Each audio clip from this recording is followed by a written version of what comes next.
Hey everybody, it's Amy Walter, editor-in-chief of the Cook Political Report. You're listening to The Odd Years, a political podcast designed for the off years, literally the odd-numbered years where there are no scheduled federal elections. Today, we have the distinct honor and pleasure to hear from the GOAT of political journalism, the one and only Judy Woodruff. Judy got her start in political reporting in the 70s, covering the Georgia legislature. From there, she hit the campaign trail to cover a little-known Georgia governor and presidential candidate named Jimmy Carter. She followed him to the White House, where she became NBC White House correspondent for 5 years. From there, it was on to PBS, where she served as chief Washington correspondent for what was then known as the McNeil-Laird News Hour. In the early 1990s, Judy headed over to CNN, which is where I first met her. She co-anchored the original Inside Politics, which was required viewing for anyone who was in or around politics in that era. In 2007, Judy returned to PBS, and in 2013, she and the late Gwen Ifill were named co-anchors of the NewsHour, the first two women to serve as anchors of a national broadcast. After Gwen's death in 2016, Judy served as solo anchor of the NewsHour until she stepped down from that role earlier this year. She's now a special correspondent for the NewsHour, where she has launched a new project called America at a Crossroads.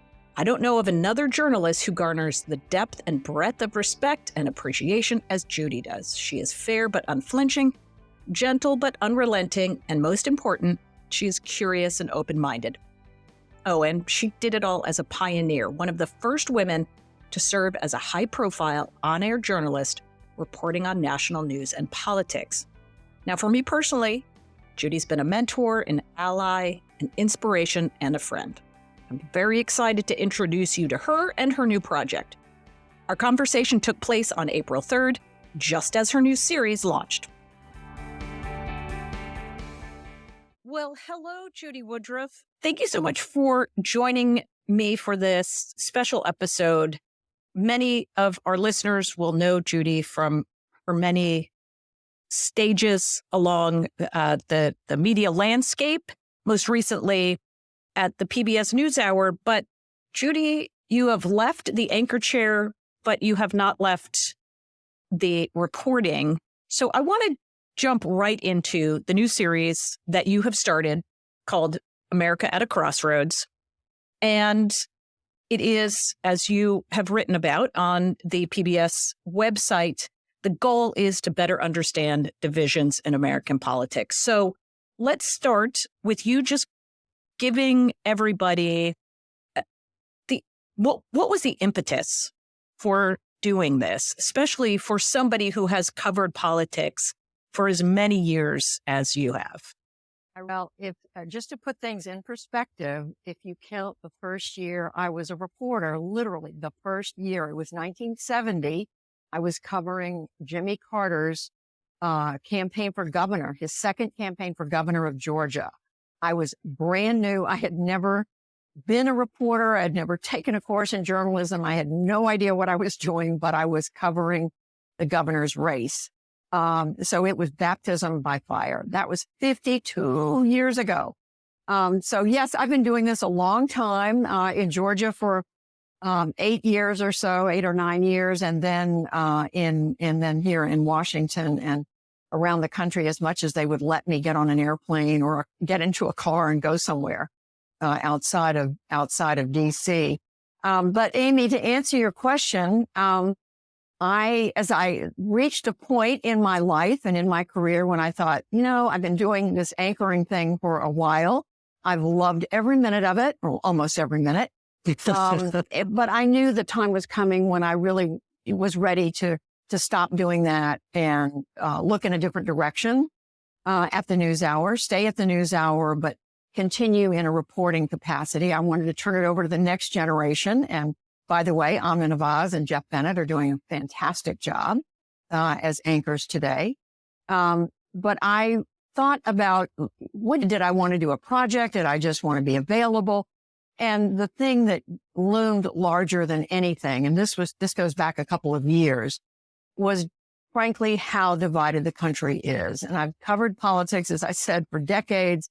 I've covered Democrats, Republicans. I've covered the people disagreeing with each other, having different views, yelling at each other sometimes, but I've never seen it as personal and as deep as it feels to me as it is today. And I thought, if there's something that I can illuminate, help people understand, maybe that's it. And so the more I thought about it, the more I sort of zeroed in on the idea of a project looking at our division as a country and understanding that it's healthy that we have these debates and disagreements in American politics. That's what democracy is all about. We don't want to live in a place where we're not allowed to speak up and say what we think. So thank God we are able to do that.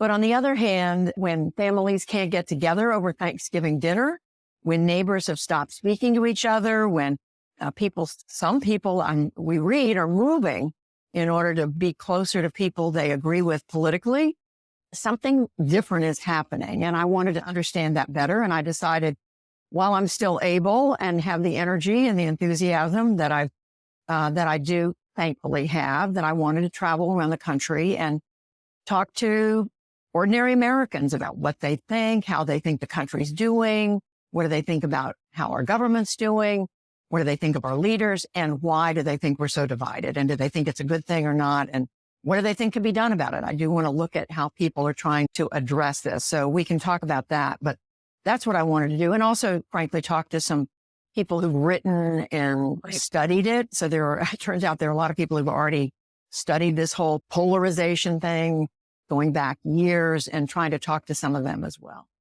And you talked about this thus far, 2 of these have aired, correct?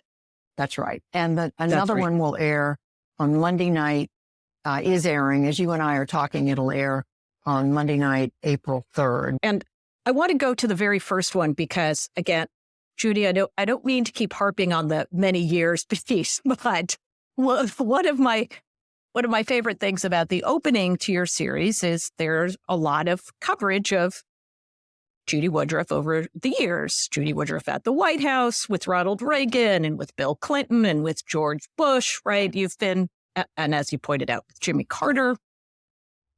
And I raise that because we talk a lot when we talk about division, as you pointed out, that it's never been this bad before, that there seems to be, though, a little bit of nostalgia for a time when politics, quote unquote, made more sense, or when things were better, things weren't as divided as they are now. And I want to really sort of dig into this wistfulness about it, and especially from your perspective, being a woman covering politics in the era you were doing so couldn't have been easy. And I would love to get your perspective on this sense of the good old days and what it was like to be somebody who was, let's face it, not a white guy in the field of politics. When I started out, Amy, there were very few women reporters, period, either in print or in broadcast, radio or television. There were a few, but not very many. They were the hardy souls who had ventured out there, put themselves on the line, and were working really hard, but they were very few. And when I graduated from college in 1968, I had just decided that year that I wanted to look at journalism. I had been thinking about working in politics, actually. But the second summer I worked on Capitol Hill for my congressman. I happened to be from Georgia. I'd gone to high school in Georgia, grew up as an Army brat, so I'd lived the peripatetic military brat child life. The women I met on Capitol Hill in the summer of 1967 said to me, "No, you really don't want to come right back to Washington because you'll be a gopher. You'll be the coffee girl." And I took that literally, and I thought, I don't want to do that. I want to do something that's going to make a difference. I want to contribute in some way. I want to learn. I don't want to be, relegated to the coffee and what we call the robo-type machine, which is what we use to copy letters and so forth. But so I went back to Duke, and that year I talked to a couple of my professors. One of them said, "Do you ever think about covering politics?" I loved the idea. Started thinking about it. Of course, it was too late for me to sign up for journalism. So I ended up interviewing for a job as an entry-level job at any of the television or news organizations in Atlanta. Then there were 3, ABC, CBS, and NBC affiliates. 2 of them didn't really give me the time of day. They met with me, but didn't say anything. The news director, however, at the ABC station, met me in the lobby. This was April of 1968. We sat there and he listened to me for a few minutes and said, okay, I'll hire you. You can be the newsroom secretary. And I was ready to start at a entry level, bottom level. I was ready to empty the trash, which it did turn out I did have to empty the trash. But he hired me to be the person who answered the phone and took dictation from him, cleaned the film because we were using film. And then as I got up to leave, he said, and I thanked him. I said, thank you, Mr. Conover. And he said, of course. He said, how could I not hire somebody with legs like yours? So this was 1968. And I would like to tell you that I had some brilliant cutting comment and just said, forget it. But of course, I was stunned and I didn't know what to say. And I sort of slunk out the door, went to work a few months later as the newsroom secretary. And then as I tried to spend time going out with the reporters and the camera crews to learn what they were doing, by then there was a new news director. And I talked to him about it one day and he said, why would you want to do that? We already have a woman reporter. So of course, what was going on in politics, and before that, I thought about majoring in math, and I was told women weren't welcome in math. The bottom line is it was the 1960s and the women's movement was coming into being, but it really hadn't taken hold. And that's the world we lived in. And you asked about women covering politics, and there were very few. I could count. I knew there was one woman, Celestine Sibley, who wrote a column for the Atlanta Journal-Constitution. I knew who she was, didn't, dare to even try to talk to her. I was so intimidated by what she did. And there was a woman who covered politics for the NBC station. I was eventually hired by the CBS station in Atlanta when their reporter covering the Georgia legislature left for health reasons, and their only woman reporter left to go have a baby. So it turns out that news director, who is still a good friend of mine, who is still around all these years later, he hired me, Bob Brennan, to cover the Georgia legislature. I thought I knew. And wasn't there a governor that year named Lester Jimmy Maddox? Carter? Maybe. Well, Lester Maddox was governor from 1966 to 1970, was elected in 66. He was the famous segregationist who had to own the Pickwick restaurant. Just a really sorry saga in Georgia life and Georgia politics. But yeah, and there were very few women. There were 1 or 2. And it was the beginning, Amy, of already women being compared with one another because there were so few of us. The woman working for the NBC station, her name was Gloria Lane.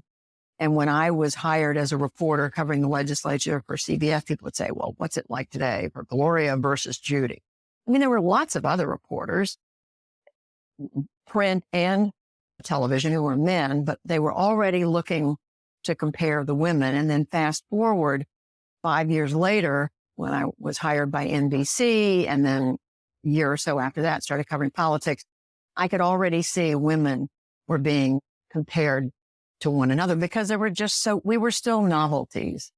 And the people we covered, I will say it's a mixture of reactions that I had. There were some folks in the legislature, overwhelmingly male, overwhelmingly white, who, treated me with respect and just like I was somebody. And then there were others who were the good old boys, and it was Miss Judy or Little Miss Judy or Pretty Little Girl, that kind of thing. And I just let it roll off my back. I just ignored it and kept going. I never tried to make a big issue of it because I figured we're going through a phase. We'll get through this. But that's where we were. There weren't very many women. And those of us who were there just had to listen to it and put up with it. And thankfully, Amy, I never encountered anything which some women did, which was a physical assault or harassment. I never experienced anything like that. So I don't diminish what a number of other women went through in that era. Right. I mean, that's, as I said, one of the challenges, I'm sure you get this question a lot, is this idea that if we just went back to an era where you had Walter Cronkite, we had only Right. 3 news stations, we would all agree on a central truth. But the reality, as you pointed out, Judy, was that a lot of voices were not included in that conversation when you only had 3 news stations and one news director who decided, well, we have enough women already, or we have enough people of color, we don't need to have their perspective. Let's talk about, again, this is a big issue you're trying to wrestle. And I have to say, it's been really enjoyable watching the first 2 of the series, the first 2 packages, because you get into 2 things. One, the history piece, how we became as identified with our own party. And I want you to talk a little bit about that. This was specifically the second episode where you talked about identity and how that has really come to define our politics. And as somebody who covered politics in Georgia, obviously you are more familiar than maybe many about the role that race has always played in politics. But it seems as if we're at a different place now. Can you talk a little bit about that? Yes, and I'm so glad you mentioned that. But in that second segment, one of the principal voices is that of Juliana Mason, who is a professor on the faculty at Johns Hopkins. She was at the University of Maryland. She's written a couple of books that try to get at what's happened with this polarization. Why are we identifying more and more by our political views than anything else? And among other things, Professor Mason looks at how it used to be that people belonged to not just the bowling league, but maybe the neighborhood garden club or the bridge club, or I don't know, the VFW. Yeah, like the Elk Club or whatever you were. Lions Club, Elks Club. There were a number of different things that people identified with. Maybe the school they went to, and people obviously still do that to some extent. But that today, as these other organizations, it's not that they're not around anymore, but I think it's with the rise of media, the way media is so organized today, so much of it, unfortunately, in my view, around one political point of view or another. People increasingly identify by their party. I'm calling her Juliana. It's Liliana Mason. My apologies, Liliana Mason. She looks at how this political identity has taken over for many of us, the majority of what we call identity. And we think of ourselves almost as belonging to a group, a tribe. And we think, well, the tribe, our group, believes this, I believe that, and I really don't want to separate very much from that, because the tribe, the group, may not think of me as a member anymore. I want to be close to these people. I like these people. That's who I am.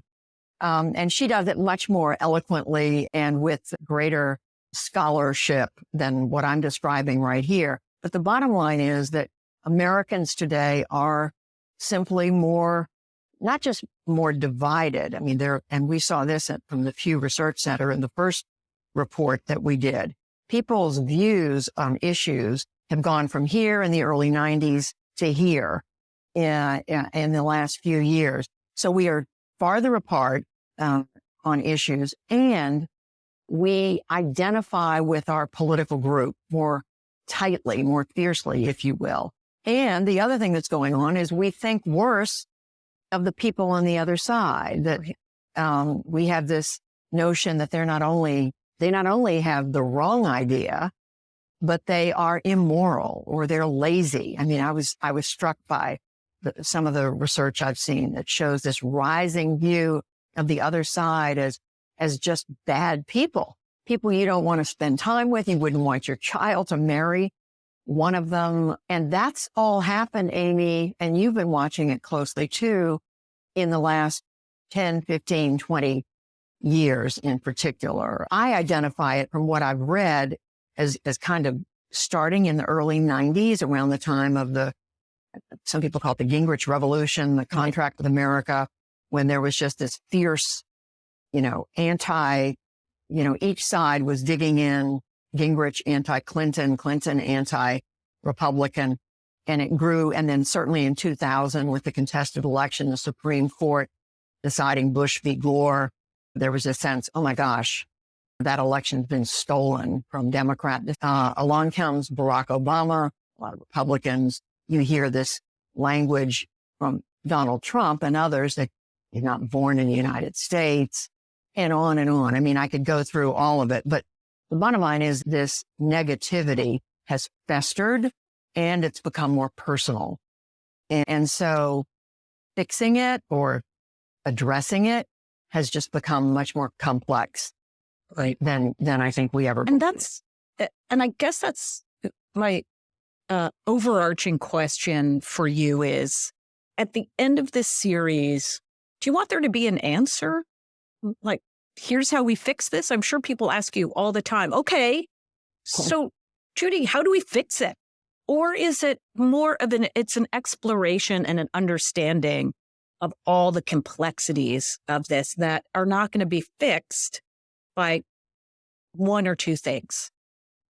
It's very much the latter, Amy. And I've been busy lowering expectations because you're right. A number of people have said to me, oh, well, at the end of 2 years, you're going to tell us what we're going to do about it.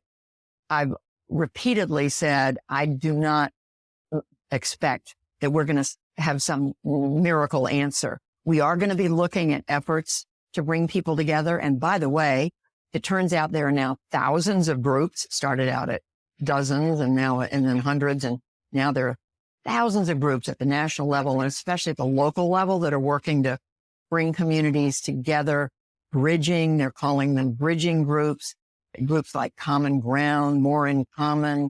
And I could name a number of them. So there are groups that are trying to do that, but it's one at a time. It's in one community, or we'll have a town meeting or a discussion and try to bring people together. Having that translate to the level of, for example, presidential politics is a leap. Yeah. So no, I don't expect at all. I mean, I'd love to say we're going to find a way through this. I don't expect that. But what I do hope to do is illuminate it, to shine a light on what is going on, to hear why people feel so negatively about the other side and why they hold so fiercely to their own views, so that maybe we can at least understand each other. I mean, part of what's going on is people stop listening to the other side. They just assume, oh, you're an R, you're a D, then you're an extreme liberal or you're an extreme conservative, you're a MAGA or you're a this or that, or, names are thrown around. And instead of hearing who that person is, what are some of their experiences and how do they arrive at their views? It doesn't mean we're suddenly going to all agree. That's not going to happen. And it shouldn't happen. I mean, we should, as I say, it started out saying, I mean, in a democracy, we should be allowed to have different opinion. But this idea that we can't even have a conversation with each other, problems can't, look at Washington.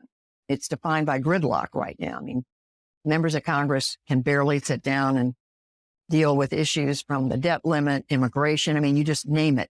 The tough issues, guns, are not being addressed. And so my view is that anything we can do to shine a light and help people understand and hear each other, maybe that'll be helpful. Well, how do you do it, Judy? You've been in this business for a long time, and yet you seem optimistic. You are not cynical. Where does that come from? That is a really good question. I am innately an optimistic person. I just have to believe that things are going to turn out because I just don't choose to think about the alternative. I don't like to think about a dark future for any of us, for our country, for the world. I want to believe that humankind is going to just keep on improving. I mean, goodness, when you think about where humanity was a few thousand years ago or a few hundred years ago, we were killing each other in large numbers. Look at the wars, the people who died, across the planet. We've gotten better in that way. We do have a United Nations. You can argue about how much difference it makes as an institution.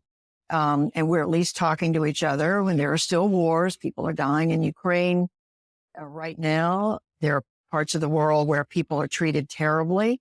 We know that there's repression.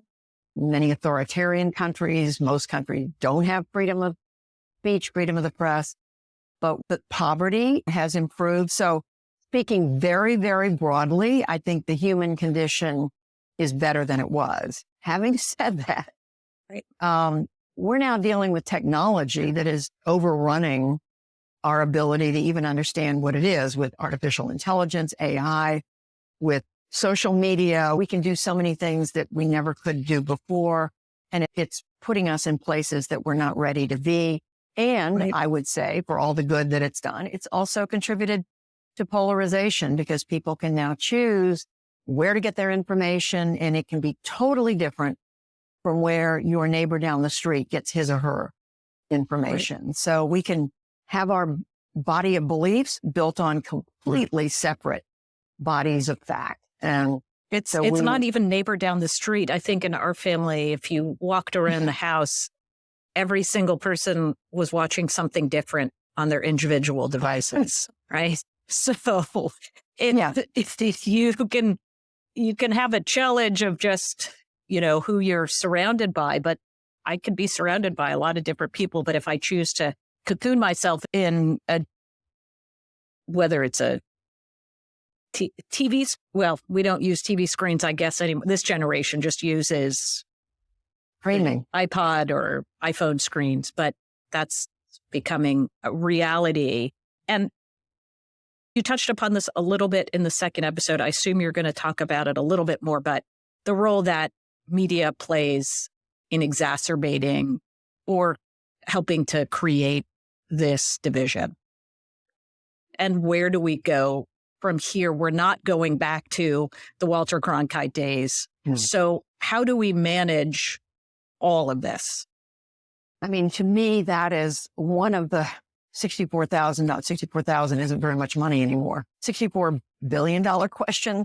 Yeah. What do we do about the fact that we are getting our information from different places, and the fact that so much of the media today is about opinion and not about news gathering, what I call old-fashioned news reporting, which is fact gathering, trying to understand, how big is our budget deficit? How big is the debt? How long is it going to take to pay it off? What would it take? I mean, just basic information like that. I mean, I think we need to better understand what's happening in our country, again, with regard to immigration, with regard to race relations, some of these big issues that are coming before the Supreme Court. And by the way, one of the stories we're looking at, and I just come back from Wisconsin, is looking at the role now that legislatures and governors, and look at Washington too, are in gridlock, can't agree. In the state of Wisconsin, you got a very Republican state legislature, a Democratic governor. They're often in gridlock. So it's now up to the state Supreme Court to resolve some of the biggest questions of our time for them. And so one seat on the state Supreme Court, which is what they're voting on, becomes hugely important. And you could say that's playing out in other parts of the country. It's certainly playing out in Washington. We're asking the United States Supreme Court to settle questions that some people believe should be settled by our elected representative. But to get back to your question, I wish I had a formula for what it was going to be. I know there's now so many different wonderful groups that I've been introduced to that are working on strengthening local journalism, because as we know, as local journalism has disappeared in so many communities, there are no eyes and ears keeping an eye on city council, boards of education, local business decisions, not to mention police, law enforcement. So into that vacuum rushes in social media, misinformation, disinformation, and the option for people to say, well, I heard this. And somebody says, well, I read that. And how does a community come together to fix things or even address things if each side or all sides are getting different information? So it is clearly a challenge. I'm encouraged that there are so many groups out there trying to do something. There's a great group I've just learned about in the last few months, the American Journalism Project. They're trying to lift up efforts to rebuild local journalism. I think they all matter a lot, but it's something that we have to deal with as a country, as American citizens too. Judy, what I'm going to do now is I'm going to ask you a couple of fun questions. Uh-oh.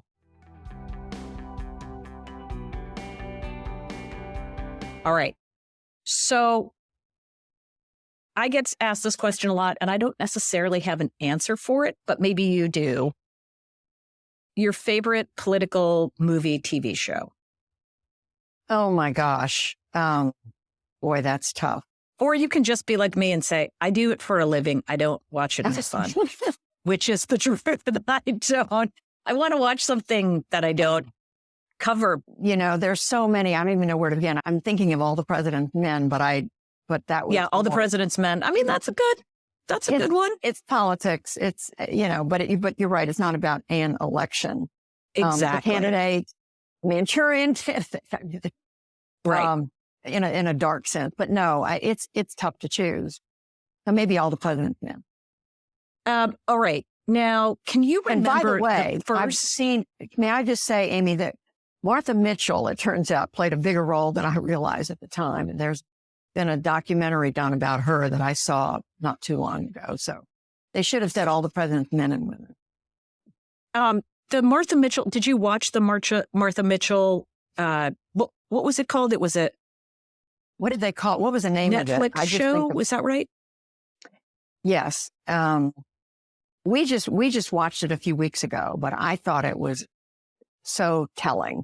They went to extremes to try to keep her quiet. Yep. Yeah. I've heard very good things about that. Do you remember the first political figure that you met?